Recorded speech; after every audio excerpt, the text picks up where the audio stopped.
আসসালামু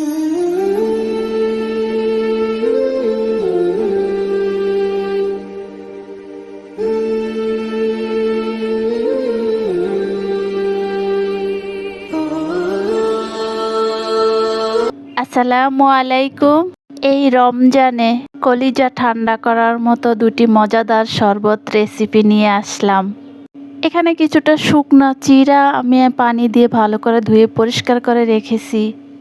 এখন একটা ব্লেন্ডারের জগে চিরাগুলো নিয়ে নিব। চিরার সাথে দিয়ে দিব সামান্য পরিমাণ কিছুটা লবণ, আর দিয়ে দিলাম পরিমাণ মতো চিনি, মিষ্টিটা যে যেমন খাবে আর কি। আর দিয়ে দিলাম দুধ, লিকুইড দুধ। আমি যেহেতু দই চিরার শরবত তৈরি করব, তার জন্য তো দই মাস্ট। তো এখানে 3 চামচ পরিমাণ দই দিয়ে দিলাম। এই রমজানে প্রতিনিয়ত শরবত আমাদের খেতেই হয়। লেবুর শরবত, ট্যাঙের শরবত, এরকম করে মাঝে মাঝে একটু ব্যতিক্রম করে শরবত তৈরি করলে তো ভালোই হয়। এই পর্যায়ে সবকিছু আমি ব্লেন্ড করে নিয়েছি। ঘনত্বটা আমি এরকম রেখেছি, চাইলে এটা পাতলা ভারী যে যেমন খাবে তেমন রাখা যাবে। তো এখন একটা গ্লাসে সার্ভ করে নিব। দই চিরার উপকারিতার কথা বলে শেষ করা যাবে না। সারাদিন রোজা রাখার পর এরকম এক গ্লাস শরবত দিয়ে ইফতারি করলে সারাদিনের ক্লান্তি দূর। শরবত ঠান্ডা খেতেই ভালো লাগে, আর ঠান্ডার জন্য এখানে কিছু আইস দিয়ে দিলাম। সাথে কিছু নারকেল কোড়া দিয়ে একটু ডেকোরেশন করে নিলাম।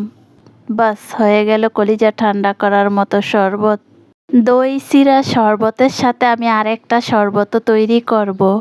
তার জন্য এখানে আমি কিছু সাবুদানা নিয়ে নিব মেজারমেন্ট কাপ দিয়ে। এখানে আমি 1.5 চামচ পরিমাণ সাবুদানা ভিজিয়ে রেখে দিব। আমি 30 মিনিটের মতো সাবুদানাটা ভিজিয়ে রেখেছি, আর এখন একটু ভালো করে ধুয়ে পরিষ্কার করে নিব। কয়েকবার ধুয়ে পরিষ্কার করার পর এখন একটা ছাঁকনি দিয়ে সেঁকে নিব। আমি চুলায় কিছু পানি বসিয়ে রেখেছি, পানিটা আমার ফুটে গেছে। এ পর্যায়ে দিয়ে দিলাম সাবুদানাটা, আর একটু নেড়ে চেড়ে দিচ্ছি। 5-6 মিনিটের মতো সাবুদানাটা আমি রান্না করে নিব। এই পর্যায়ে সাবুদানাটা ফুটে উঠছে। এখন একটা ছাঁকনির মধ্যে ঢেলে ঠান্ডা পানি দিয়ে ধুয়ে পরিষ্কার করে নিব। আমি যেহেতু সাবুদানা দিয়ে তরমুজ দিয়ে শরবত তৈরি করব, তার জন্য তরমুজ তো লাগবেই। তো এখানে তরমুজটা পিস পিস করে কেটে নিব। তো তরমুজটা আমার মতো আমি পিস পিস করে নিব। আমার মনে হয় তরমুজটা ছোট ছোট পিস করলে দেখতেও সুন্দর, খেতেও অনেক ভালো লাগবে। তরমুজ কেটে আমি বিচিগুলো ফেলে দিব, এগুলা দাঁতের নিচে পড়লে খেতে ভালো লাগবে না, তাই আমি এক এক করে তরমুজের বিচিগুলো ছাড়িয়ে নিব। এখানে আমি কিছু বড় ছোট করে তরমুজের পিস নিয়েছি, যেগুলা ব্লেন্ডার করব সেগুলো একটু বড় করে নিয়েছি, আর যেগুলা শরবতে দিব সেগুলো একটু ছোট ছোট করে পিস করে নিয়েছি। এই পর্যায়ে লিকুইড দুধ, তরমুজ, একটু ফুড কালার দিলাম। কালারের জন্য এটা অপশনাল, না দিলেও সমস্যা নেই। অফ ক্যামেরায় আমি ব্লেন্ড করে নিয়েছি।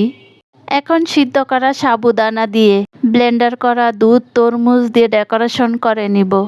একটা কথা বলতে ভুলেই গেছি, আমি এক্সট্রা কোনো চিনি দেই নাই, যেহেতু দুধের সাথে চিনি দেওয়া ছিল, তাই আলাদা চিনি দেওয়ার দরকার নাই। এখন একটু আইস দিয়ে আর কিছুটা পরিমাণ বাদাম গুঁড়া দিয়ে ডেকোরেশন করে নিব। এই বাদাম গুঁড়াটা আমার আগেরই ঘরে ছিল।